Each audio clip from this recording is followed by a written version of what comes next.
Hello. Hello. Hi. Could you introduce yourself to us and tell us a few words about the institutes, agencies you work for?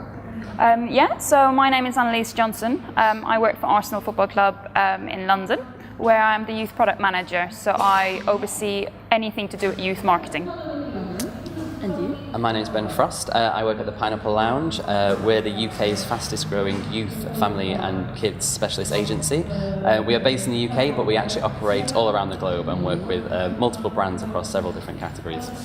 Let's start with the mobile app you co-created. It won silver in the competition Made for Moms Toy Awards. What is more, it is also the first app which has been launched by the Premier League club. Yeah, that's right. Referring to the app, could you tell us something more about how can we reach for children? What is the most important thing when we want to create some products for them? And what can we do to get them involved? Yeah. So we originally thought about the app through a bit of insight we got from Pineapple Lounge when we worked with them the first time. Just all around, kids really want a digital proposition that's made for them. It's not something that's made for their parents and they can use, it's just for them. So that was kind of number one for us all along. Keywords to us were playful, Generation Z, so it really appealed to the 4 to 11-year-olds. And a very important factor was to create something that would make them actually return to the app. So they wouldn't download it, play it at once and then leave it, because that happens to a lot of apps, but we wanted them to keep on coming back. So we used insight from the research in terms of what we wanted to develop. We did testing with kids, we showed them concepts that Ben can talk a bit more about, and we asked them questions. We asked them, what do you actually want? How do you see this working? And we did change several things in the app from that research, and we can see the success from that. So we evaluated. Yeah, we re-evaluated the current status of the app after each finding. As an example, one of our games actually slightly changed because the kids wanted it to be more realistic and less fantasy. So. And what are the things that you used in the app that make the children want to come back, as you said before? There are a few key elements that can kind of really make a child come back to an app. For us, we've seen is the gamification, so it's rewarding engagement. So we give away trophies if they do a certain skill in the app or watch X amount of videos. Games is a big thing, so when we launched with 2 games. One which is a fantasy football game. This is a game that has a lot of aspiration in England, a lot of parents play it, but they don't have their own, so we created their own version just based on Arsenal. So they get to manage their own Arsenal team. And the second one is Pocket Player, which is a game where kids actually coach, train, feed and rest players to make sure they're fit. So it's a bit of an educational element, so it responds well with parents, and kids have to go back every day to check on their Pocket Player. If not, the Pocket Player gets really sad. And considering the Pocket Player is their hero, they don't want him to be sad. Your case, the case of your cooperation, is an excellent example of how the cooperation, the insight from an agency can bring about real effects. So, Anne-Lise, could you tell us in a nutshell about the way Junior Gunners came thanks to your cooperation and thanks to your work? I think it's very much to do that we are a partnership. So we work together, we speak together a lot. Pineapple Lounge were very good at understanding our needs and the brief that we set to them.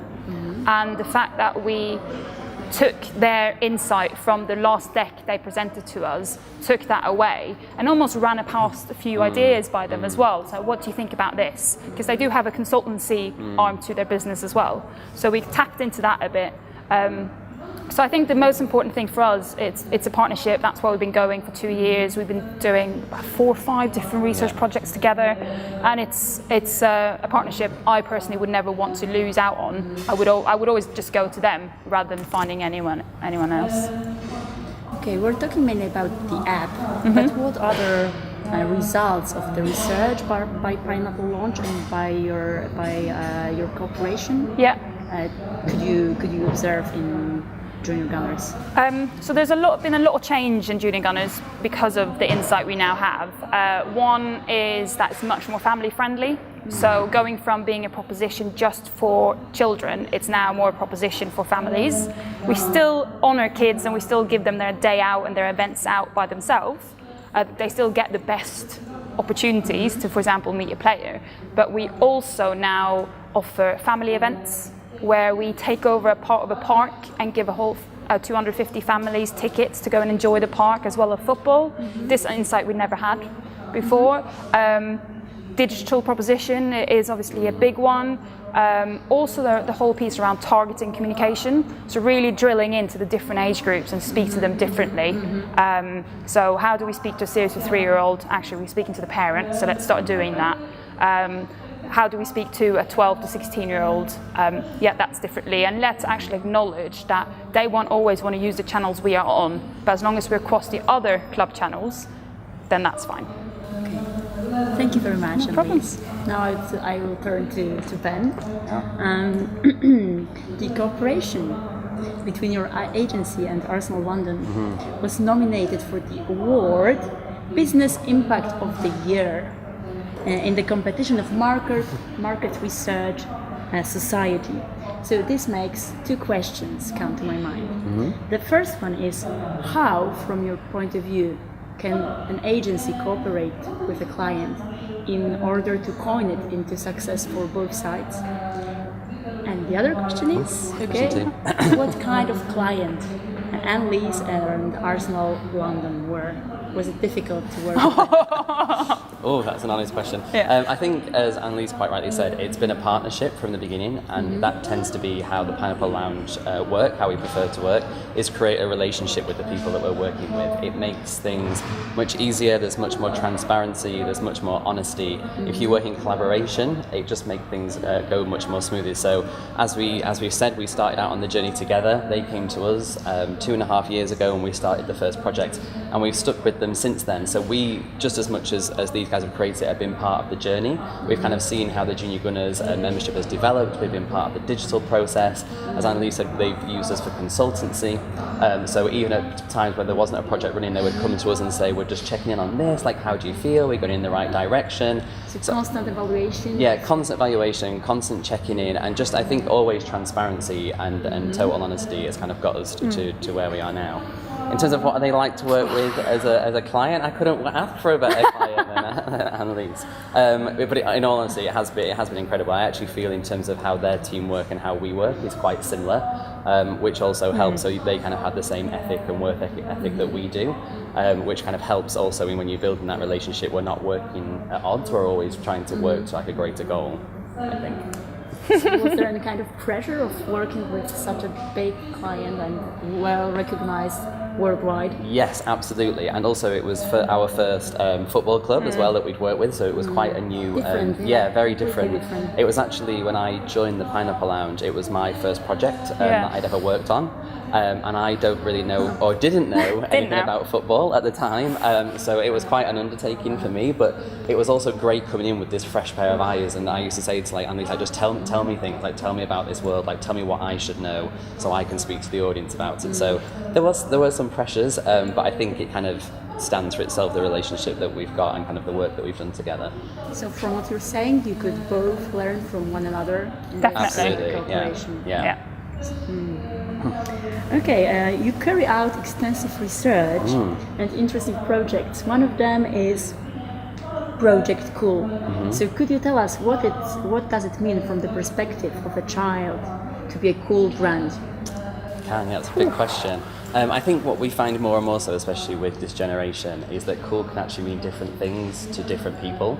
But what I think is core in terms of what brands should have to create kind of a stance and a stamp on their brand is reflect Gen Z's values themselves. So they value aesthetics, they value authenticity, they value transparency, they value inclusivity. So if you kind of reflect them in your product or in your brand and kind of say, actually, we recognise what you're going through, we recognise your age and your transition period, and we are reflecting that, similar to what Junior Gunners, as Anne-Lise said, like taking stock and saying, actually, you can't speak to a 7-year-old the way that you speak to a 16-year-old. They see the world quite differently. So I think if you reflect them, that in turn ultimately makes you cool to them, because it feels like you're on a level playing field with them.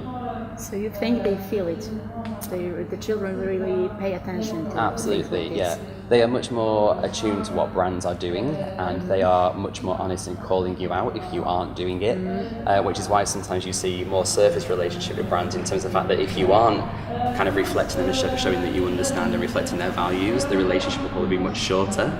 Which is why I think the work in terms of what these guys do in terms of from the different things from digital to experiences to family, it reflects their lives, which just at the end of the day will just make the relationship stronger. So what is important to show that you reflect their lives?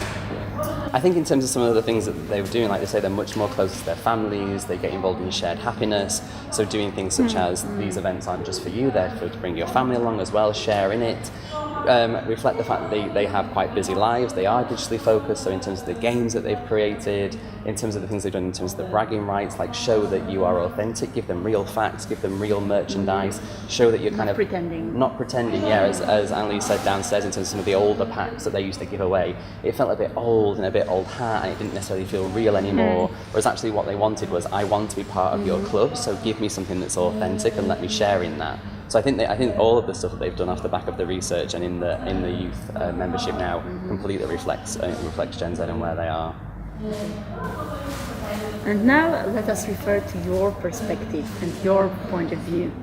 And what mistakes do brands usually make when communicating to children? I think what we see more and more of at the moment is an issue with what we call a tween brand desert. So if you imagine a tween is someone around about 9 to 12, and what we see more and more of is those age kids saying, I don't feel like anyone or anything is for me, Arsenal being the exception. Thanks. Because what happens is, as under 9 years old as a child, you are quite well catered for from different brands, whether that's toys or media or TV channels. You're kind of given things that reflect your age and your world at that time. And then all of a sudden there's a bit of a break until you are an older teen where you get brought back into all the cool stuff, and then there's this kind of part in the middle where these kids are just kind of floating around. And I think what brands tend to do is think, oh, they just want to be a bit older, they just want to be a bit cooler, so they can just try and grab hold of this stuff up here.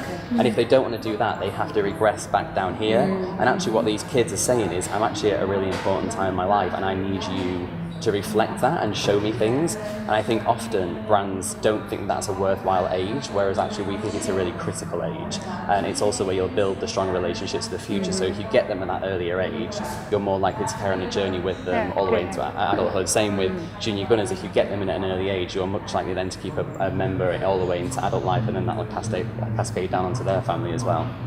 That's very interesting. So if you don't lose them, then you'll get them for life. Yeah. And the last question, referring to your... I can see you've been thinking, have you? Is it true that you...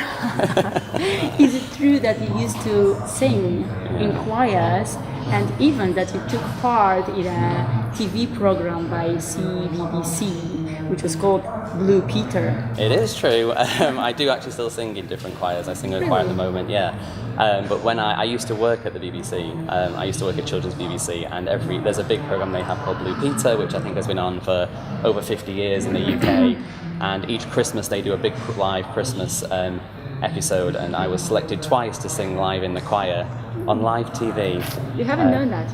No, I just found out downstairs when Darius came and told us. I was like, how have I not known that? It's a true fact, Does it help you in any way in your work for the agency? Do you know what it does? I was talking to this about to a colleague the other day, because I go to rehearsal every Tuesday and we perform quite a lot, and actually the confidence that you then give, if you can willingly sing, even at a rehearsal, if you can sing in front of 100 people on a Tuesday night, I always say it's always a great time of the week as well, because for the rest of the week you think, oh, I did that on Tuesday, so nothing else is going to faze me as much. And it's great for presenting as well, because it just gives you the confidence to stand and kind of put yourself on show a little bit. So it's a great activity. I recommend anyone to start singing if you can. I used to perform when I was younger, so... Oh, maybe we should start some kind of like group. A band. In my work as a teacher, I sing with children in the classroom, so maybe the audience is not that big, but still. Yeah. Still an audience. It's still an audience. It's a worthwhile thing to do. Yeah. Thank you very much for your observations. Thank you for having us. Thank you. And for the interview. Thank you very much. Thank you.